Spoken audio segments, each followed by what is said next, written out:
Hi, my name's Andrew Dudley, and this is Earth Live, a webcast featuring interviews of people working on the front lines of conservation. Today we're joined by Rhett Butler of Mongabay, who's joining us from Redwood City. How you doing, Rhett? I'm good. It's a pleasure to be here. Thank you.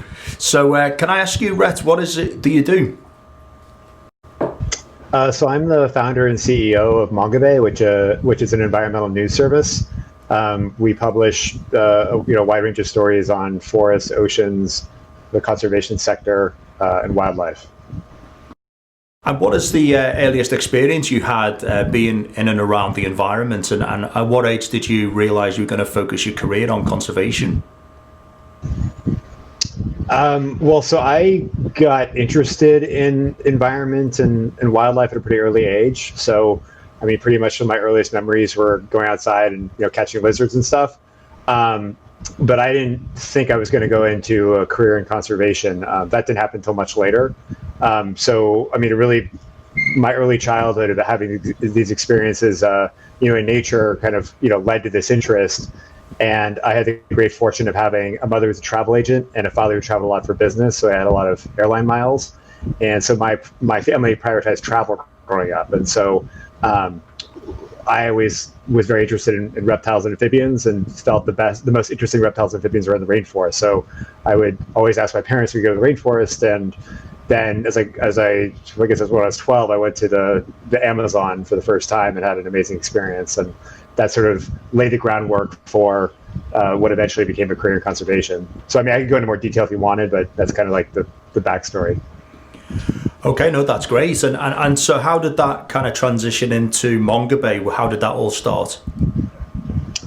So after that trip to the Amazon, where we stayed with a fairly traditional indigenous community, I just had an amazing time, looking for frogs and playing with the kids my age in the village. Came back, and a few months later, there was a big oil spill on the Rio Napo, upriver from where I'd been. So basically, that area I just visited was now coated in an oil slick.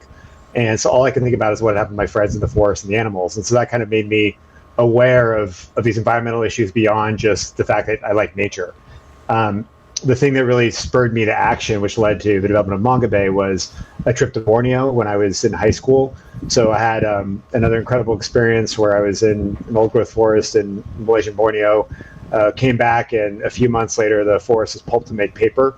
And that spurred me to want to raise awareness about what's happening to forests. And so when I was in college, I wrote a book about tropical forests. And after I graduated, I found a publisher. The book went through peer reviews.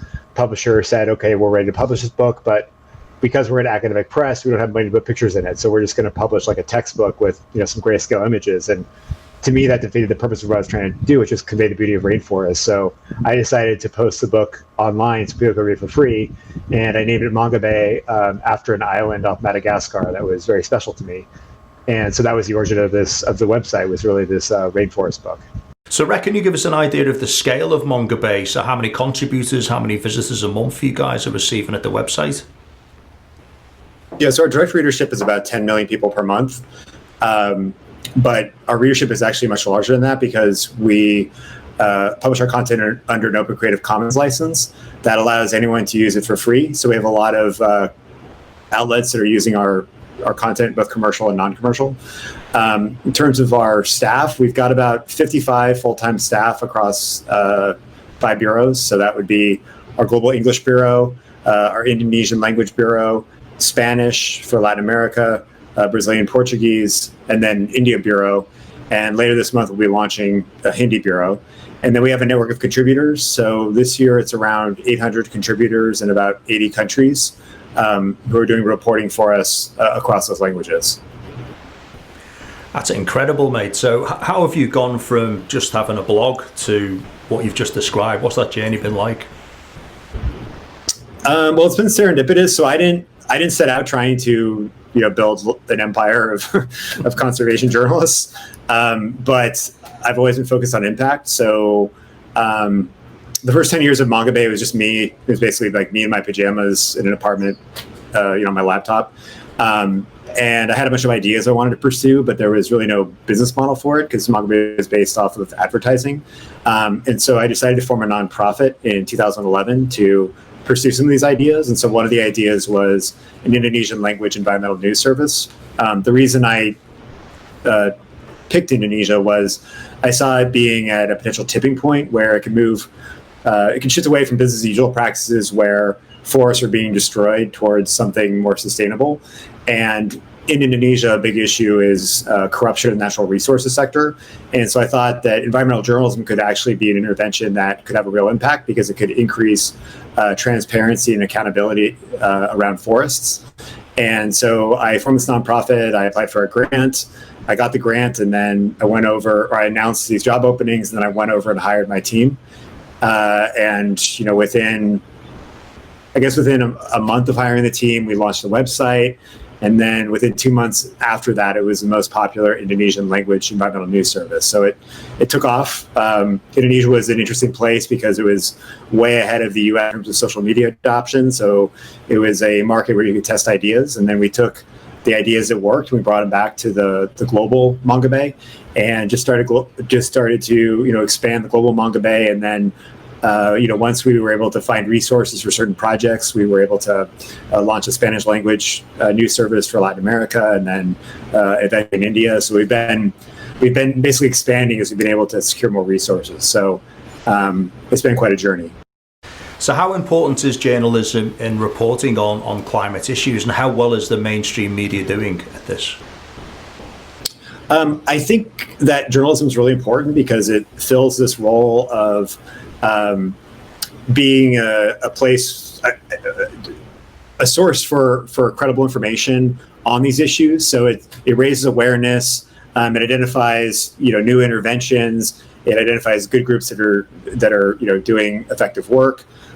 So it increases transparency and accountability. It educates and raises awareness. So it does all these things. So basically, through that, it creates an enabling environment for a bunch of different actors in the space. I think that mainstream media has gotten better at reporting on environmental issues, but I think the overall journalism is being hollowed out. So you have a few, mainstream media outlets that are doing really well, like the New York Times, Washington Post. Then there's a lot of kind of smaller outlets that have, died or cut their environmental desks. So entities like Mongabay have kind of, which are more niche, have come into the ecosystem and are now, providing good content. So I feel, that journalism has a very important role, for that reason. Can you give us an example of a story that you guys have exposed, something that you're really proud of, and what impact that's had? So one of my favorite stories of impact is from the Peruvian Amazon. So back in 2014, there was a company that had an initial public offering in London. It was called United Cacao, and it was raising money to expand its operation of producing cacao, which was used to make chocolate. And it had this story where it was doing sustainable cacao, working with indigenous people. It was a good story, sustainable. Meanwhile, we were independently monitoring Global Forest Watch, which is a platform for aggregate data on forest cover, in this online platform. And so we were seeing these pink polygons popping up in the Peruvian Amazon. And so we started to dig into it, and we were in touch with a bunch of scientists who were working in the area. And it turned out that it was actually this company that was clearing old growth forest for cacao plantation. And so the company was basically misleading the public and investors on what it was doing. And so we did some investigative reporting on that. The company tried to stop our reporting, but because we relied on very good data from top scientists, satellite data, airplane-based LiDAR analysis, so we knew the history of the land. We knew we could measure the biodiversity. We could measure how much carbon was there. So again, we had really good data to inform our reporting. So there was no sort of libel or slander argument because the data was accurate. And so from a legal standpoint, we were just able to proceed, and we published this expose on what was going on. And then we did a bunch of reporting subsequently. But right after that first story came out, a bunch of media outlets also did stories on it. And so there was a bunch of journalistic reporting on the issue, and then there was also advocacy by NGOs on the issue. So they were, for example, looking into the permits of where this company was operating, and there were other NGOs that were talking to investors, saying like this company is clearing this forest illegally. And so fast forward, I guess two and a half years.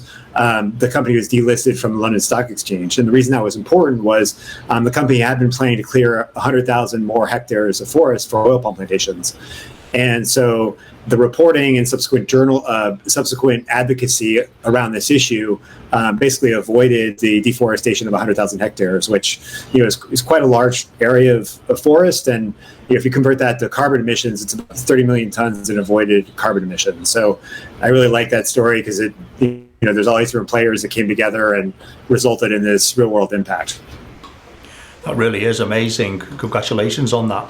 So we hear of stories all the time of journalists getting killed kind of in the line of duty. Have you ever had to pull journalists from a story or a region where things got too dangerous?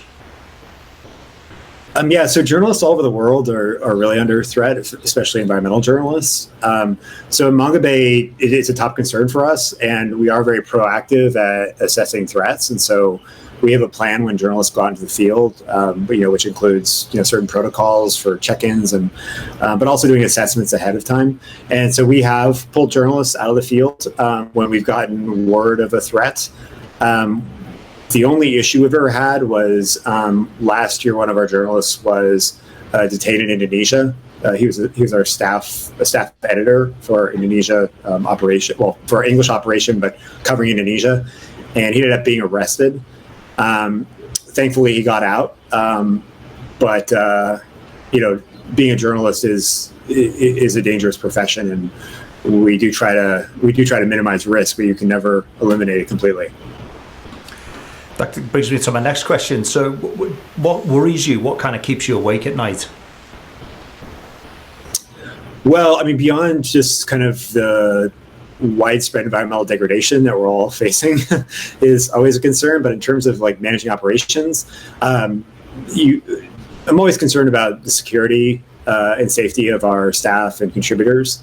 So that's probably the number one thing.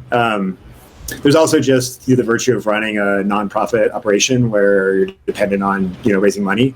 So we are always thinking about where our funding is coming from. So my role at Mongabay has transitioned quite a lot over the years. I mean, it used to be just me writing articles, and now I really don't do any substantive reporting really. So I'm mostly focused on operations and management, and then fundraising. So it's a natural, I guess, evolution of my role at the organization as it's grown. And kind of the opposite side to that, what are you most positive about? Well, I think we just have a really great team. And so having a great team allows us to do really excellent reporting and have this impact. So I'm excited about our growth trajectory, and both in terms of readership, the quality of our content, but then also having impact at scale. So in the United States, we've just had the election that's seeing President-elect Biden now looking to take over in January. So how important is that nationally and internationally to you? So Biden's election is really important for the environment, both in the United States, but also globally. So Mongabay mostly focuses on international environmental issues, and the U.S. politics ends up being very important because a lot of countries look to the U.S. As a model for their own environmental policy, whether that's like endangered species legislation, reducing carbon emissions, signing international treaties. The U.S. is also a large funder of conservation via USAID and the State Department. And under the Trump administration, those programs have, I guess you'd say, languished or been cut back. So I think under a Biden administration, maybe revitalized. I think the Biden administration will also prioritize making these international commitments on climate, but also working to support countries to, say, reduce deforestation and protect biodiversity and create protected areas. So I think the Biden administration will be much more favorable for the environment and conservation than the Trump administration. And for an aspiring conservationist, a young person looking for a career in conservation, what would be your advice to them? Well, I mean, so conservation needs people of all different backgrounds. So it's not just like a wildlife biologist. You could be, a statistician or a really good writer, or an engineer or a computer scientist. All sorts of people are going to be needed to really make progress on staving off the extinction crisis and addressing climate change and other environmental challenges. So whatever you're good at, think about how that can be applied to addressing conservation challenges and environmental issues, because chances are there's a role for you. Again, I would encourage you to pursue what you're good at and what your passion is, but also apply it to conservation if that's something you're interested in. So, don't pigeonhole yourself into thinking that, if I want to do conservation, I have to be a wildlife biologist. And you've travelled extensively, Rhett, so is there anywhere in the world you would recommend someone to travel to really experience what the natural environment is all about? Yeah, I mean, my favorite place to travel is Madagascar. So Madagascar is a place that has incredible biodiversity. It's got really interesting cultural diversity, and it has beautiful landscapes and seascapes. So there's so much you can see there, but both the good and the bad. So you can see dozens of species of lemurs in a relatively short period of time, but you can also see incredible environmental degradation. So it gives you kind of like a fuller picture of what's happening, both in terms of like the beauty, but also sort of the downside of environmental degradation. So I always recommend Madagascar. Indonesia is another one of my favorite places. And then Peru is also very interesting. So one per continent there. Okay, thank you. And so while people are traveling on the plane to one of those destinations, what book would you recommend that they should read? Well, I think it's good to read what's relevant to the place where you're traveling. So if you're going to the Amazon, I'd recommend a book like One River by Wade Davis, which is a really interesting treatment of the Amazon, both biodiversity, history, but also culture. So I highly recommend that book. If you're going to Madagascar, I mean, there's lots of great books, but Pat Wright, who's a famous primatologist who focuses on lemurs, has done some great writing about Madagascar. So I guess those are two that come to mind. But I mean, there's really a lot of great books about these biodiverse places. And lastly, what would be a way for people to contribute articles to Mongabay? How does someone go about doing that? So there are a couple ways. So if you're a journalist, you could become part of our contributor network, and so we have open calls for story pitches around certain topics, and those are currently open. So I would just suggest going to mongabay.org and looking at the opportunity section. If you're not a journalist and you're interested in contributing like a thought piece, we do have a submissions process where you can submit a commentary, which a lot of people do, and they get good readership. So that would be something to look into. And lastly, how can people donate to your organization?